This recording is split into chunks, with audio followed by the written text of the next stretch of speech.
Race 7, C1, first place going around. This other boat's not in this race. He's in a different fleet. So this guy's just cremating. Ooh, I got 1 minute to go for the C2s. Taylor just about death rolling there. And he's got second, third. Bad time to swamp because 9131's going to get overlapped on him. Oh, maybe not. So 9131 is a big deal because the 8834 is way back. The winner, the leader. Oh no, she's right there now. All three leaders again, right here. Awesome.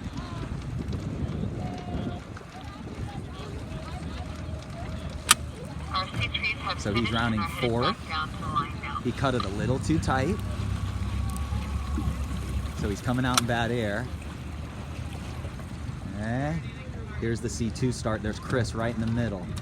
Chris is winning the regatta or very close to it. He seems to think he gained a bunch of points in that race. He's looking around. That's a big goal for us.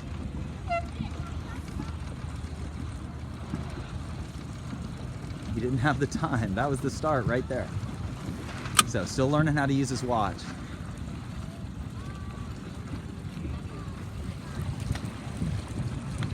So Chris didn't know the time. He didn't know how much time there was.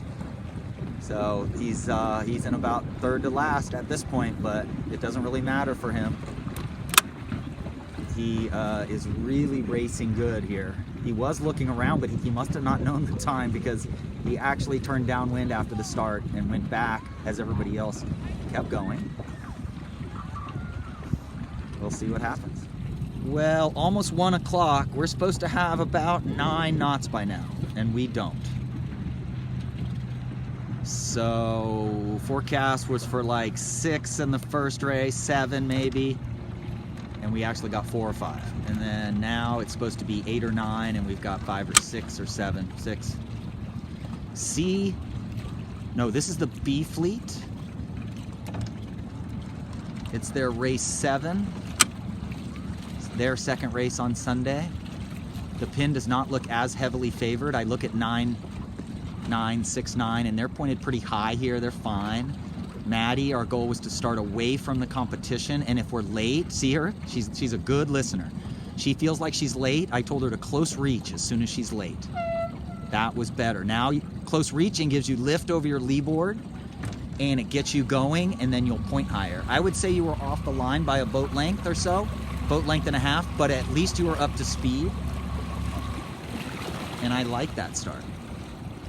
These guys are a little further upwind, but much better than the last start. So I think this race is going to be better. Very nice. You're not a pincher. It's so good. First in the C2 fleet. I think this might be their race 8. I don't know. So many boats, so many different fleets. Look at Chris coming in here on starboard. Our goal for this race is to make sure we're not fouling people coming into the leeward mark. So he's on starboard this time, and he is inside. I think he's going to have a better rounding. What happened the last time is his preventer got stuck on. So his boom preventer, which keeps his boom out downwind, wouldn't come out of the cleat, so that was one of the reasons why. But I just told him, you have to be prepared. Once you get 30 seconds from the mark, you got to get the boat set up for upwind. 30 seconds from the mark is your trigger for, okay, I got to get my outhaul ready. I got to get everything ready. Okay, very good. Little check left pinch here. I think your competition is all behind you right now. This is very good news. I would not be surprised if you win this race.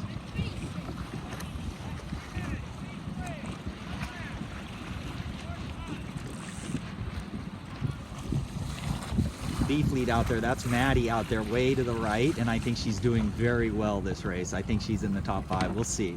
She just had a good start, sailed smart again. I told her before this race she was sailed smart the last race. She's just not reading the fleet. If you're late at 30 seconds, you got to start moving. Here's Fenton heeling too much. There's Celeste just to windward of him, staying high and slow. The boat with the red, white, and blue numbers that you can't see is fouling Fen right now, but that's good. Let him go, Fen. Okay, here we go. Let's see how Celeste and Fen do here. The current is pushing me right to left right now. Look at Celeste going. 9995. There we go. Nice. Go up, girl. Yes. Trim hard, girl.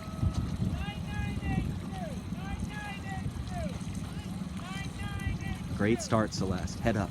Trim. So she's just got to, again, get better at getting her mainsail into her good upwind mode. Look at Fenton right here. Just beautiful little, look at that little guy.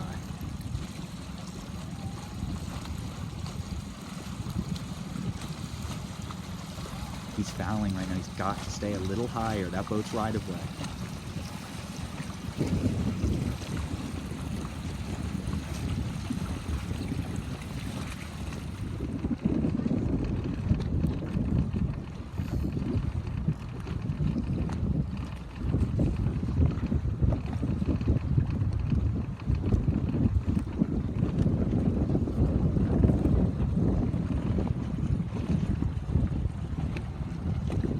So I do think Celeste has been first.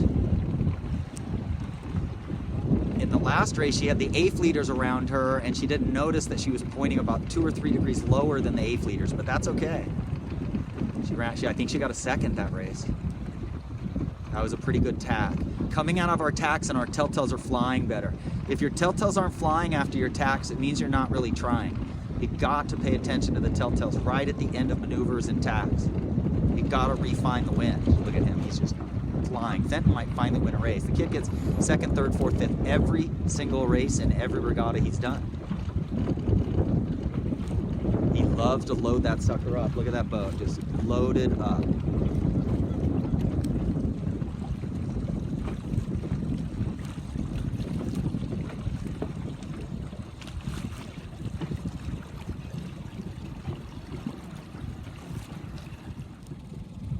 Look who's in first.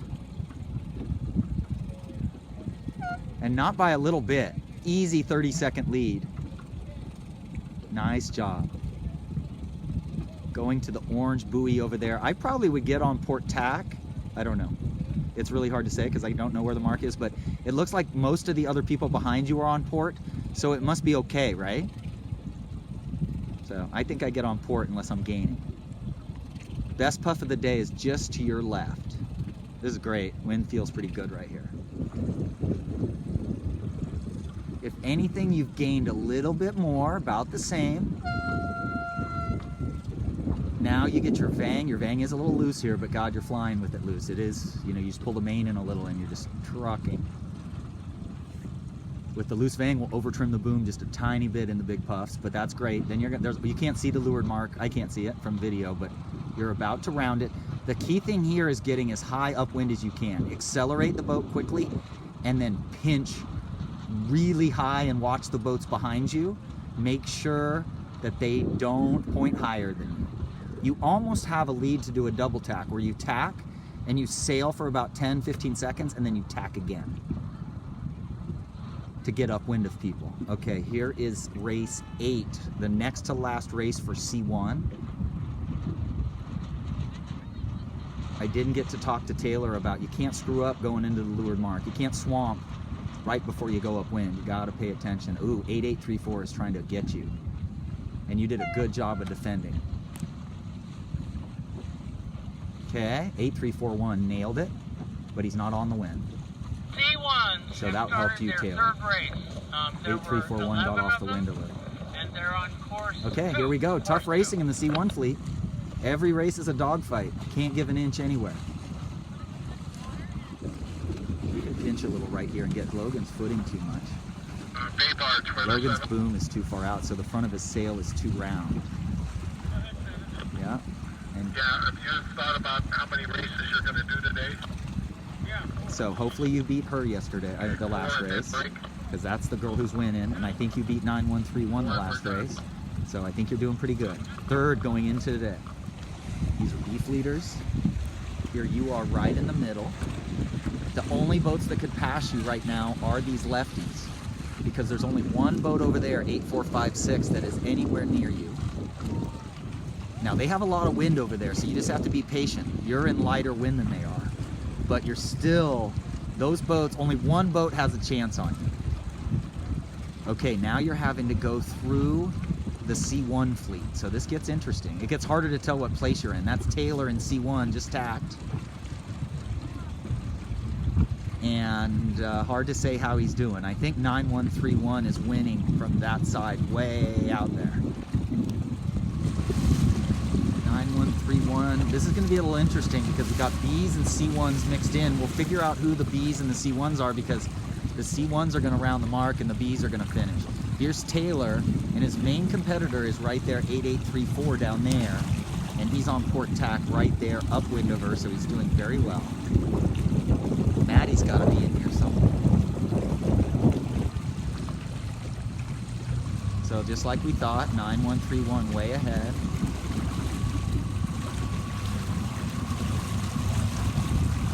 Taylor's going to round second, third, fourth, fifth is my guess.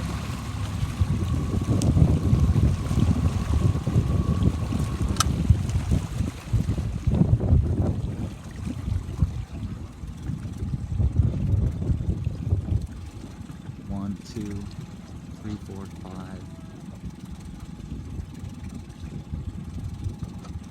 This could work out okay. He should go right there. Go, go, go. Go, go, go.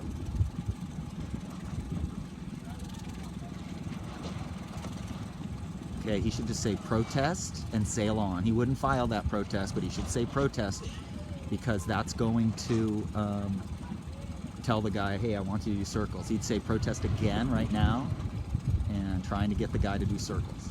We don't argue with him or anything. Okay, well, rounded 1, 2, 3, 4, 5, 6-ish, and kind of in a pickle in there. Oh, here's first in B, darn. So Maddie did lose her lead. I didn't get to see it, it was too confusing, but a third is a good race.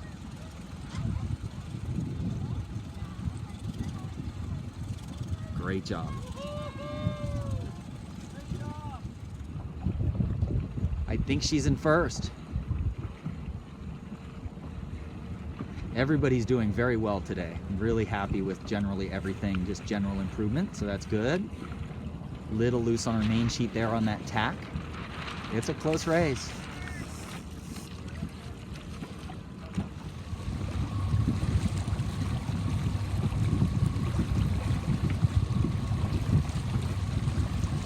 Very good, so it looks like we're gonna win this race. We have a good throw out from yesterday.